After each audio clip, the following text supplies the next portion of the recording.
One of my favourite sets that was released on the 1st of June is this one, the really cool Lego delivery truck. It's a great set. It's absolutely full of Lego sets ready to be delivered in my city, but it does pose one problem. My very much work in progress Lego city, excuse the mess, update coming soon. Things are changing. But the problem that this poses is it doesn't actually have anywhere in my city to deliver to. We need a Lego store. And that's where this set comes in. It's the only Lego store currently available. And it's a cool set, but it's a very small set. It's open back. It's not modular. So I've bought 3 of them, and we're going to solve that problem as well. I've found a really cool modification of the set on Rebrickable that takes 3 of the sets plus a base plate and turns it into a 32 by 32 base plate modular Lego store that should slot straight into the Lego city, be the same size as the official modular sets, and looks really, really cool. I'll link to the Rebrickable below. I've got my Mills plate ready. Consistent colour scheme throughout. Now I just need to crack open these boxes, part out these sets, and get it built. There are a lot of stickered pieces in here, but I am assured by the Rebrickable listing that I'm still going to know where to put the stickered pieces on the finished thing. So via the power of editing, let's part this out. So about 45 minutes later, and that is all parted out. That's just over 1,500 pieces. So we've got our little modified 1x1s, all our plant pieces, normal 1x1s, 1x plate, all the little miscellaneous 1x1 little bits, random miscellaneous parts, round parts, windows and doors, minifig bits there, all the jumper plates there, big plate here, brick, modified brick, like weird brick, and then all of this plate, big plate at that end, small plate at the other end. I've got the instructions ready to go on Rebrickable, so let's get this Lego store built, shall we? And in fact, on that note, last one of these I did, I had a few people ask me what the instructions are like, and they're pretty good. As you can see, they look just like Lego instructions. They're very straightforward, easy to follow, easy peasy. I've also got all of the sticker sheets under the sun as well, including giraffe stuff. So there's like 8 sheets of stickers there. But I am assured by the instructions that they do tell me in here when to apply stickers as well. So fingers crossed, everything will have the stickers put on. I'm trying to look for an example of a sticker being applied, but I guess we're not going to get stickers on that base level anyway. But now I really am going to crack on. That's the guy who made it, by the way, Rebricked. Well, goodness me, that took longer to put together than I thought it would. It is 11:30 at night now. I started this video about 2 p.m. I have broken for dinner, and we did do a live stream for about 3 hours earlier, but I would estimate the actual build, because it did take me a little while to sort through the parts, but the actual build was probably a good 3.5 hours, largely because of just how many stickers there were. So many stickers, and I'm very disappointed that all 3 of the giraffe stickers are still on here, having not been used. We didn't use all the stickers. We didn't use any giraffe ones, but I am going to get a giraffe to go out the front of it, like some of the Lego stores have. The one in Birmingham, we've got a massive giraffe out the front. So we're going to have a giraffe out the front. I'll show you the build in a second, but first, I figured you might be interested in seeing what parts we've got left over. So there are a few bits and bobs that we didn't use. The odd brick here and there, lots of the little 1x pieces. I think that's actually empty. Don't know why that one is still there. We've got duplicates of the minifigs, obviously, as well, because we started with 3 sets. But all in all, we've used most of what was there, and the finished thing looks pretty great, certainly from the front. As with all of these Rebrickables, it's a little bit ropey when you look at it from some of the other sides, because obviously we are making do with the parts that we've got, and certainly on the back it is a little bit hit and miss. There's not much in the way of decoration at the back either. Obviously with spare parts and bits you could swap out some of these weird bricks that don't really look like they fit and make it look a little bit more designed. This has specifically been done without using any bricks outside of the ones that were in the set, apart from obviously adding in the Mills plate. And as you can see, we have a full 32 by 32 base plate full of Lego store.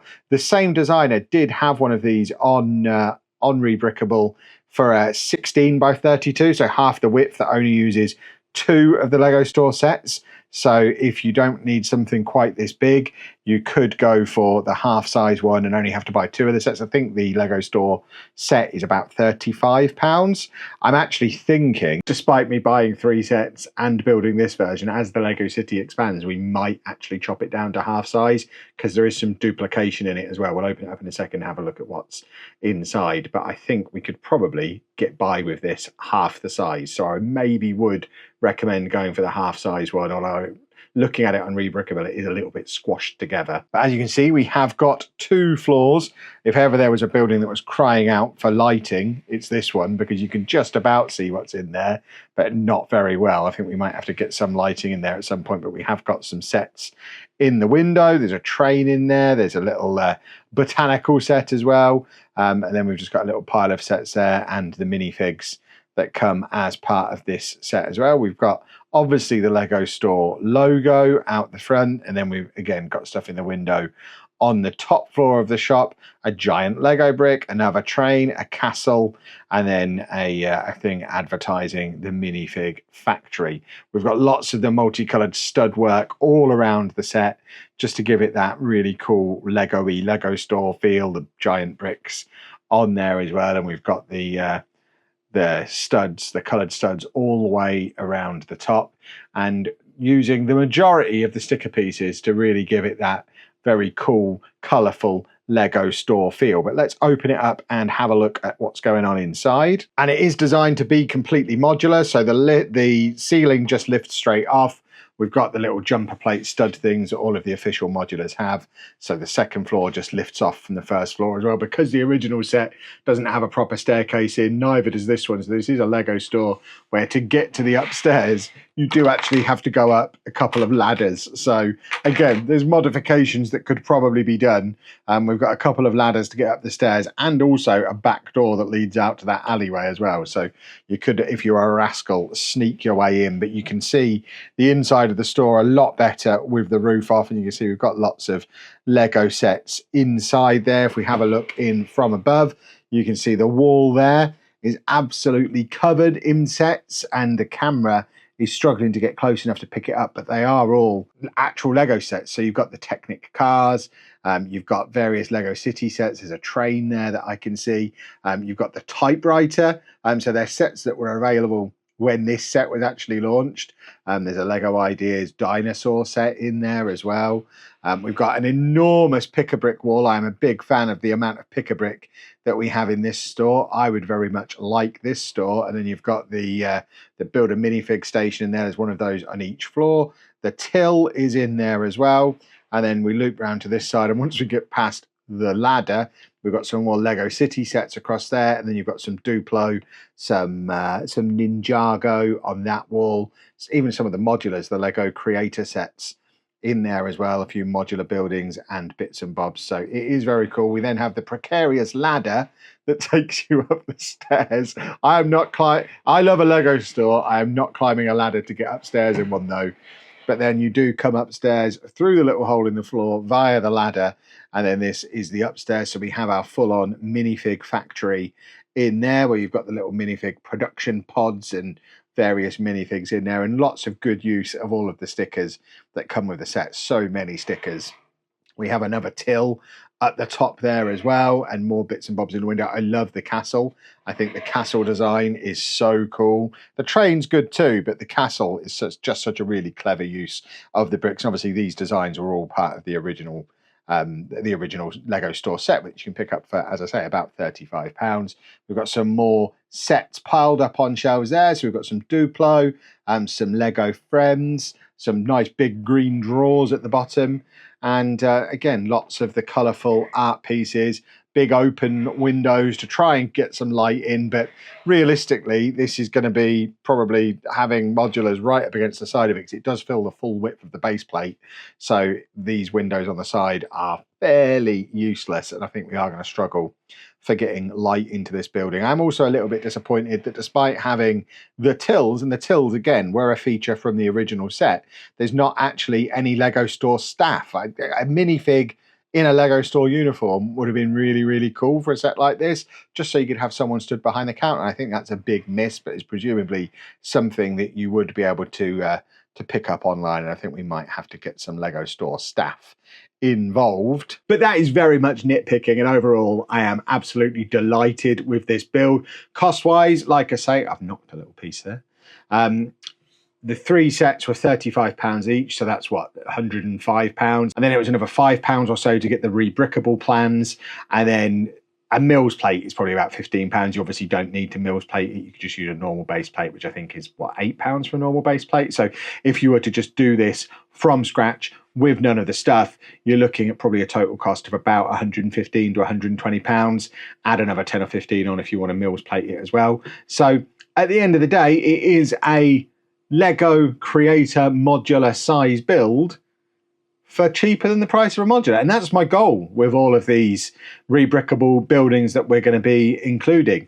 If I can do the rebrickable for less than it would cost to buy a official Lego modular, then I consider that a win.